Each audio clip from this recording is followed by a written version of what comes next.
I talked Tuesday night on a YouTube live stream I did, and again yesterday on the broadcast show, about some of the bogus accomplishments and totally fallacious policy ideas that Donald Trump touted at his first address to Congress on Tuesday evening.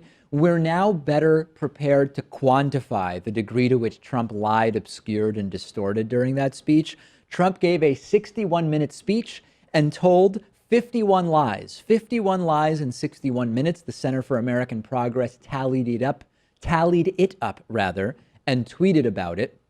This is close to one lie per minute.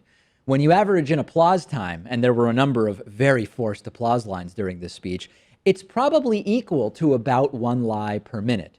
Alternative facts riddled throughout this speech. Some of the biggest lies, which we've already discussed on the show.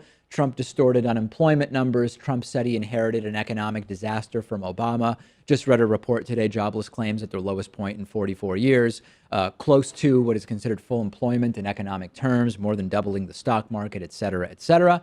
I suspected that Trump was lying when he said that most terrorists in the U.S. since 9/11 were born in other countries. That is just absolutely untrue and fact-checked time and again since the speech. Trump saying that the corporate tax rate in the U.S. is of the highest in the world, also not true. Trump taking credit for stock market gains that didn't take place under his administration. They took place under President Obama's. Trump claiming that he drained the swamp, quite the opposite. And Donald Trump saying that he is responsible for the withdrawal from TPP. You can't really withdraw from something that you haven't signed on to in the first place. And of course, from a political perspective, American involvement in TPP was dead by late October or early November. Some of the other lies and misleading statements that we didn't have time to get to on Wednesday's segment because there are just so many. Trump said that the Keystone and Dakota Access pipelines will create tens of thousands of jobs. Wrong. Sad. Low energy. Most of the jobs will be temporary, and it's estimated that Keystone Pipeline, for example, will create only about 35 permanent jobs. 35 tens of thousands. Not a rounding error, folks. Not a rounding error. Obamacare is collapsing. Well, millions of people with low and middle incomes have obtained health insurance because of the Affordable Care Act. Otherwise, they wouldn't have been able to afford it. Is that a collapse? Not really.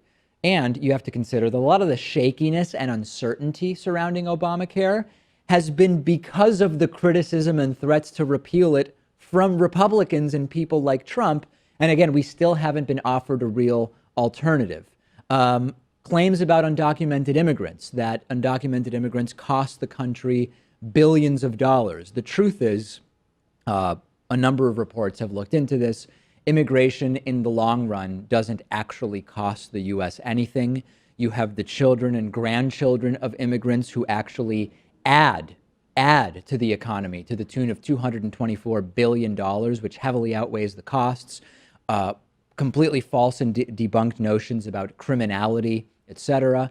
And Donald Trump saying that over 43 million Americans are on food stamps. That's technically true, but that number declined under President Obama as the economy improved. So really what he's saying is, although the numbers are down during Obama, they're still high if you look at where George W. Bush handed over the economy to Barack Obama.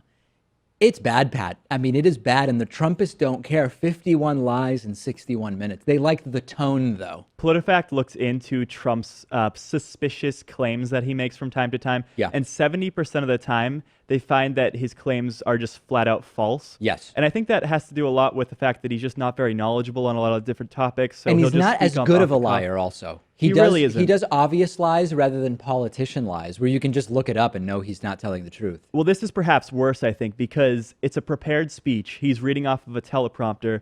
So his staff is crafting something up that will make him able to mislead the public intentionally. Yeah. That's a whole nother layer there. Absolutely distorting along those same, using that same tactic when it comes to the crime and murder rates. And I mean, we've debunked most of the lies individually over the last year to year and a half.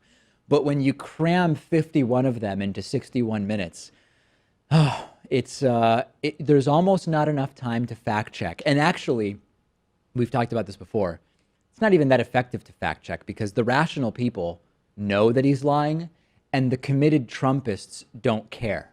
So it's almost like an exercise in futility in a way. I mean, especially if there's no real like zingers or just clear sound bites that you can kind of take out from the speech. Yeah. I mean, this was well delivered, well written, so people are just going to take it on face value and not look any further into it. Yeah, strong leader. Very, very strong leader. Just amazing. Tremendous what he's able to do. Send me your thoughts about this. I'm on Twitter at @DPakman. The show is on Twitter at David Pakman Show.